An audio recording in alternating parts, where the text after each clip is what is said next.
అమెరికాలో మరో విషాద ఘటన జరిగింది. ఎన్నో ఆశలు, మరెన్నో కలలతో అగ్రరాజ్యం అమెరికా వెళ్లిన ఆంధ్రప్రదేశ్ యువకుడి కలలు కల్లలయ్యాయి.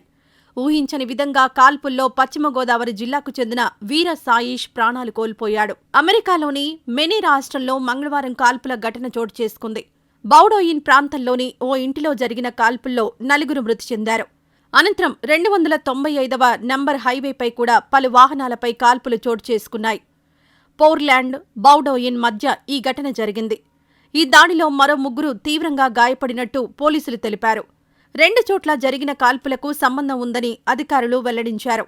ఈ ఘటనతో స్థానికులు భయాందోళనకు లోనయ్యారు.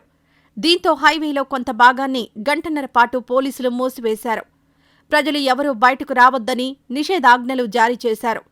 సామాన్యులకు ఎటువంటి ప్రమాదం లేదని నిర్ధారించుకున్నాక ఆంక్షలు ఎత్తివేశారు.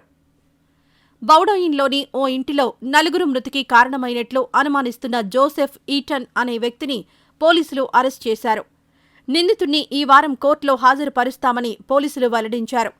అయితే కాల్పులకు గల కారణాలు మాత్రం తెలియరాలేదు. ఈ ఘటనపై ఆ రాష్ట్ర గవర్నర్ జానెట్ మిల్స్ స్పందించారు. ఈ రోజు జరిగిన హింసాత్మక ఘటనలు మన రాష్ట్రాన్ని కదిలించాయి. వీటి గురించి తెలియగానే ఒక్కసారిగా షాక్కు గురయ్యాను అని ట్వీట్ చేశారు. అయితే ఎన్నో కలలతో అగ్రరాజ్యమైన అమెరికా వెళ్లిన ఆంధ్రప్రదేశ్ యువకుడి కలలు కల్లలయ్యాయి. పాలకొల్లుకు చెందిన వీర సాయిష్ ఉన్నత చదువుల కోసం అమెరికా వెళ్లాడు. ఓహియో స్టేట్ పిన్స్ యూనివర్సిటీలో ఎంఎస్ చదువుతున్నాడు. వీర సాయిష్ పార్ట్ టైంగా గ్యాస్ స్టేషన్లో జాబ్ చేస్తున్నాడు. దోపిడీ చేసేందుకు వచ్చిన దుండగులను అడ్డుకునేందుకు ప్రయత్నించగా సాయిష్పై దుండగులు కాల్పులు జరిపారు. అతనికి తీవ్ర గాయాలవ్వగా ఓహియో హెల్త్ గ్రాంట్ మెడికల్ సెంటర్కు తరలించారు. అక్కడ చికిత్స పొందుతూ మరణించినట్లు గురువారం రాత్రి 8 గంటలకు తల్లిదండ్రులకు సమాచారం అందించారు. సాయిష్ తల్లిదండ్రులు ప్రస్తుతం ఏలూరులో నివాసముంటున్నారు.